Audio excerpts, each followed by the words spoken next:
A Christmas miracle has come to July. Chelsea defeat PSG in the Club World Cup final. If you guys do enjoy the video, leave a like, subscribe. I'll catch you next time. Peace. So after 63 long matches, the Club World Cup has concluded. We now have crowned a champion. PSG, Chelsea in the final. Everybody going into that game was like, oh, you know what? PSG is going to dismantle them. They had a generational run. They beat everybody without conceding a goal within the whole knockout stage. And including me, man, I was like, you know what? There's no way Chelsea does this. I thought that it was going to be a clean sweep. I did not think Chelsea were going to score a goal at all. I thought Donnarumma played phenomenally in goal. I thought that whole back line was super strong the whole tournament. Hakimi, Nuno Mendes, I mean, they were everywhere. Marquinhos leading the back. It was interesting to watch, interesting to see how Chelsea kind of saw that and pinpointed exactly where to beat them. And honestly, my thought process was don't press PSG because they're so good at getting out the back. But honestly, from out of the gate, all Chelsea did, man, was press. They wanted it. They looked like they wanted it more than PSG did. I felt that Luis Enrique didn't really... I don't think that he slacked off, but he wasn't really giving it his best go. When the game started, I was like, you know what, man? Chelsea's pressing PSG really high. It looks very interesting. PSG weren't playing their game. They weren't finding those spaces. So I thought, you know what? It was looking really rough in the first 25, 30 minutes. And I was like, you know what PSG need right now is a cooling break, a timeout. You know, letting Luis Enrique talk to his boys, kind of get them back into shape, get them back into the type of formations they want to play, switch it up a little bit, find the weak spots, and kind of link up and defeat Chelsea.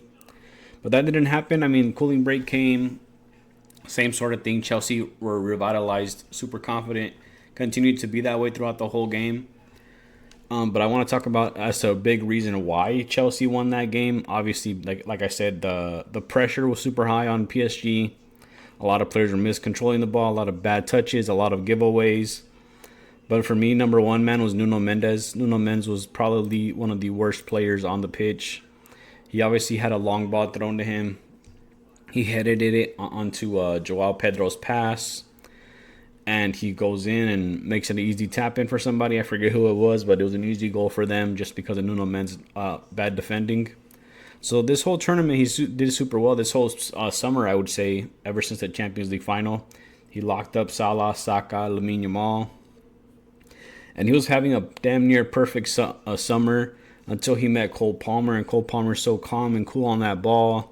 He found interesting spaces. Nuno Mendes, like I said, he didn't play really well. So it wasn't like... it was not just because Cole Palmer made him look really bad. It was also Nuno Mendes had an off day. I mean, Cole Palmer, super cool, super... kind of like... I don't know how to explain Cole Palmer's style of play because... his shots aren't powerful. His movement's not great. But he's really silky with it. I mean, he touches the ball and things happen, right? Things around him happen. He makes passes.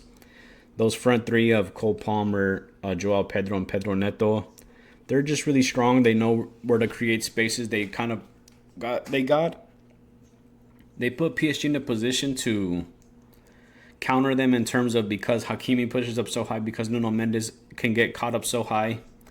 They found those open spaces. They played the ball out to them, and they didn't allow PSG to get the ball back. I think it was like the 60th minute, and PSG, who have been averaging 600 passes a game, they only had like 100 or 90 or something stupid like that. Something way super, like I said, way less than average.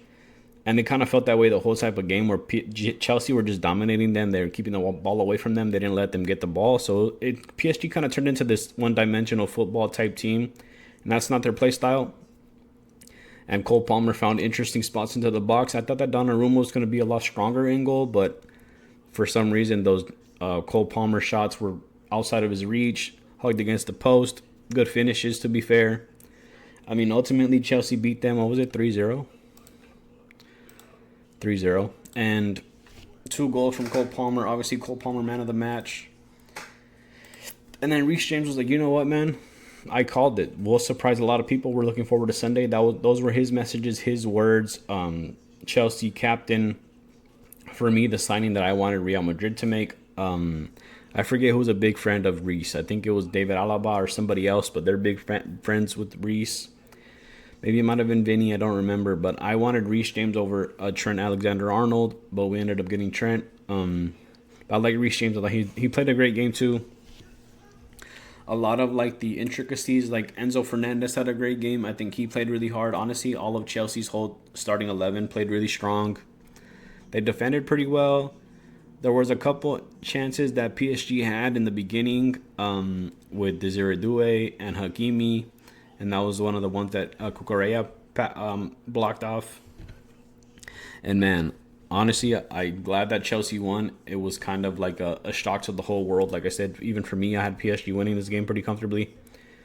But watching Cucurella play is one of the most awful, jarring things in the world. I can't stand that dude. I understand he's really good at defending. He's super annoying. He's kind of like Jordi Alba, where he kind of gets under your skin, and it's a really tough watch. I mean, I don't get it. I don't know why, but it's just kind of like I see he has like a punchable face for me. It's like watching him play is really annoying. But he played really well too. Made tackles when he had to. Annoyed the defenders. Annoyed the attackers. Dembele had an off day. I just think PSG without the ball, they're not as strong as they need to be, or they are. They doesn't like the showcase that they can. The potential of them playing their type of style of football is really strong, but when they don't have that style, it kind of all crumbles down. It happens with a lot of teams, right? When you don't play the style you want to play, you end up losing the ball. You end up doing stupid mistakes, and some costly mistakes will cost you the game super easily. You just look different, right? When you don't have your style of play, it looks a lot different. It looks a lot like Messi, and it's just like ill, right? And I thought PSG were playing beautiful football. I thought they were playing the best football we've ever seen, like one of the greatest, like since the tiki-taka era, Spain, Xavi, Iniesta, Sergio Busquets, those dudes.